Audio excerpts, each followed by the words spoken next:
Myanmar is in ruins. The once bustling towns and serene villages now lie in shambles, a stark reminder of nature's unforgiving power. On March 28, 2025, at precisely 3:45 p.m. local time, a massive 7.7 magnitude earthquake ripped through the country.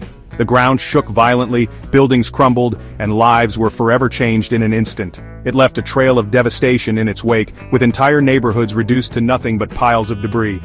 Over 3,145 people are confirmed dead, thousands more are injured, many critically, and the number of missing persons continues to climb, as desperate families search through the rubble for their loved ones.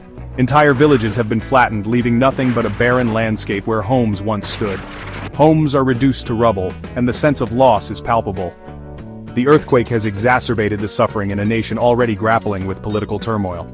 The chaos has only deepened the crisis. It is a tragedy of unimaginable proportions, with countless families torn apart and communities shattered. The aftermath of the earthquake is nothing short of apocalyptic.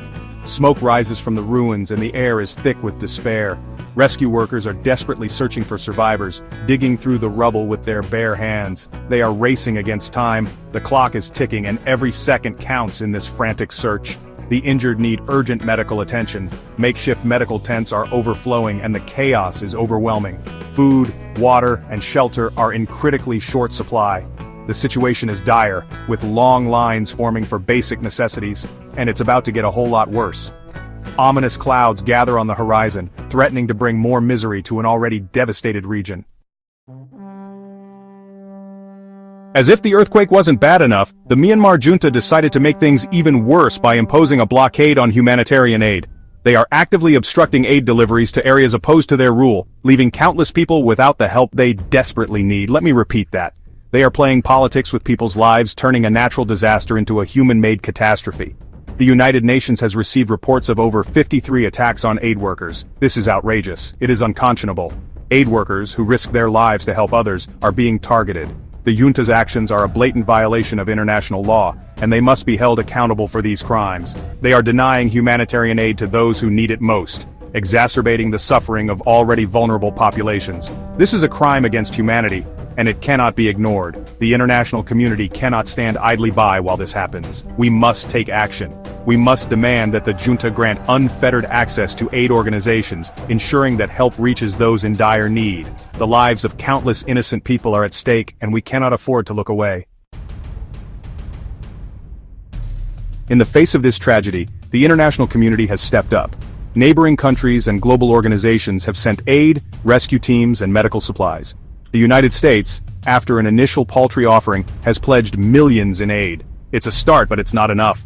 Meanwhile, junta leader Min Aung Hlaing decided to attend a regional summit in Bangkok. You know, because a photo op with other world leaders is exactly what Myanmar needs right now. He even had the audacity to discuss earthquake recovery, the same recovery his regime is actively hindering. The hypocrisy is staggering. The situation in Myanmar is already a catastrophe.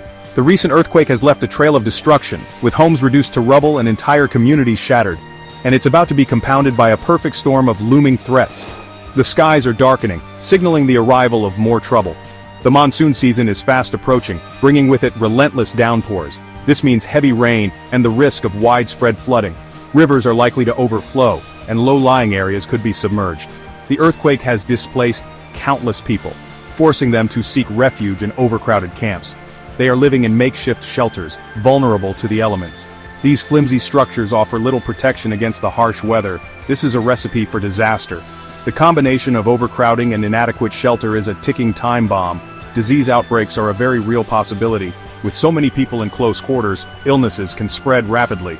Cholera, typhoid fever, and other waterborne illnesses could spread like wildfire. Contaminated water sources only exacerbate the problem. The international community must act now to provide shelter, sanitation, and medical care to prevent a full-blown humanitarian crisis. Immediate action is crucial. The time for empty words is over. Concrete steps must be taken to address this dire situation. The people of Myanmar need our help. They are counting on the global community to stand with them in their time of need.